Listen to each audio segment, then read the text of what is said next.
The Country Mouse and the City Mouse.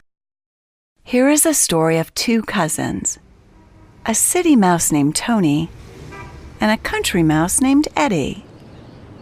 One day, Tony the city mouse received an invitation to visit his cousin Eddie in the country for dinner. Dear Tony, please join me for dinner in the country. Your country cousin Eddie. Eddie served carrots, seeds, and dandelions. The two cousins finished the simple meal with a few drops of cold water collected from a nearby stream and served in tiny acorn cups. Tony picked at the food on his plate, taking only a few small bites. He was too polite to refuse the simple meal. I will just take a couple of bites now, and when I return to the city, I will prepare a feast, thought the city mouse. After dinner, the two cousins went for a stroll under the starry sky. While they walked, Tony told his cousin all about his glamorous life in the city. The city mouse described glorious feasts, sparkling city lights, and wonderful music. All the while, Eddie listened carefully and thought, how wonderful it would be to live in the city. That night, the two cousins slept peacefully in a nest made from soft grass and leaves. Both mice dreamt of the city.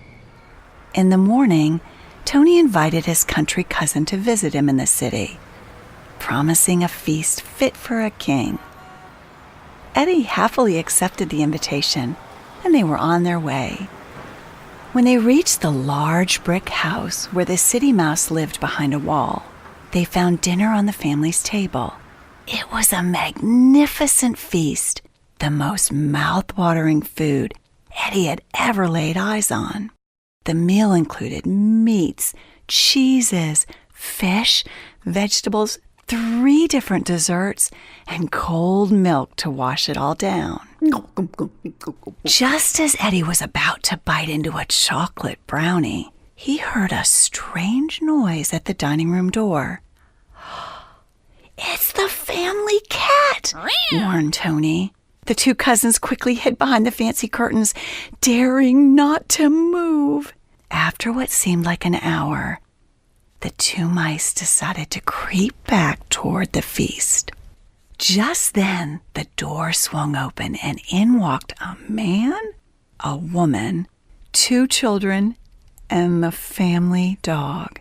The dog started barking. The mother began screaming. Children tried catching the mice in a cup, and the father began stomping his large feet on the ground.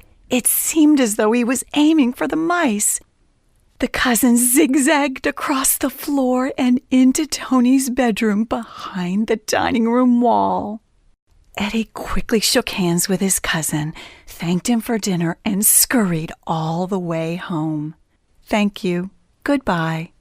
That night, as Eddie relaxed in his simple bed made of grass and leaves, he thought, my cousin may live in a fancy city house and eat fancy food, but I prefer my simple meal and cozy bed in the country.